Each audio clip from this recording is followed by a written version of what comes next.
Hello, my name is Sandra. Welcome to the Old Bank in Kemptown, and today I'm going to show you how to grill the perfect pave steak. So the first thing I'm going to show you is the piece of beef we are going to use today, which is a pave, and it's a rump. It's the tenderer part of the rump, and it's full of flavor, and it's the most interesting steak we have on our menu. And I'm going to show you how to cut it, and then after we cut it, show you how to grill it, and we are going to go through the process of grilling it to perfection. So here we have a 900 grams rump, and we are going to cut it in 300 gram. And as you can see, this is a very nice piece of beef. It has some muscle, but it's still very tender. It's the tenderest part of the rump. So I'm going to cut it against the grain. The grain goes in this way, and I'm going to cut it like this to make sure it's really tender. So I would say this is 300 grams.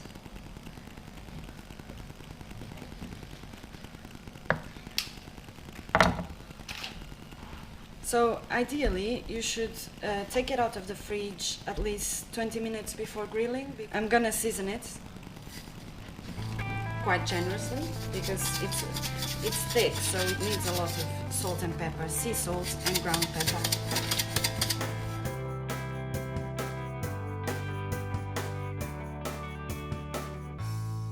So I'm gonna place the piece of meat in the hottest part of the grill.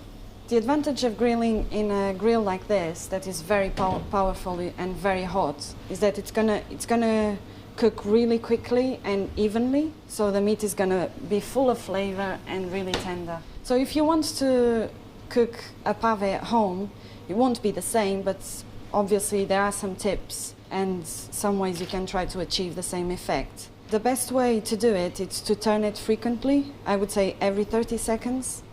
So we are going to cook the steak to medium rare. That's how I would suggest to eat it, because it will ensure that it still has the juices, all the flavor. It's at its best at medium rare or below medium rare. So I'm going to turn it.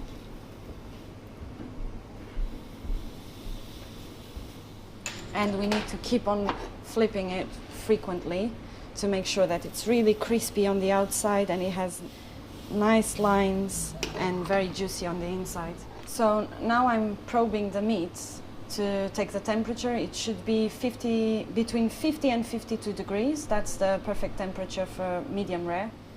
So at home, when you do this, you should use tongs instead of a fork, because if you pierce it with a fork several times, then all the juices will go away and it will lose a lot of flavor.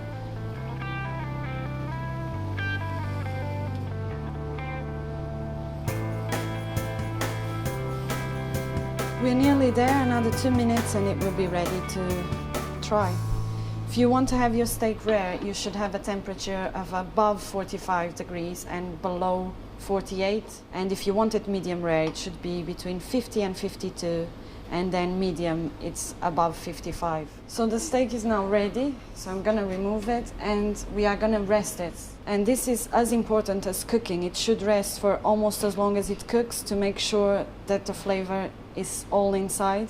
The advantage of resting the steak is that all the juices now are inside and not on the plate. If you start cutting it before you rest your steak, everything will spill out, and it's not only the juices, it's the flavor as well.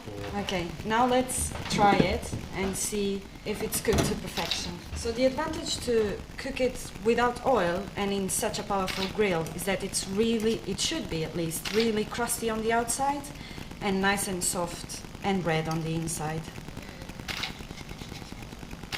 So here it is, really beautiful and juicy. So here you have a perfectly cooked pave steak ready to send to the customer.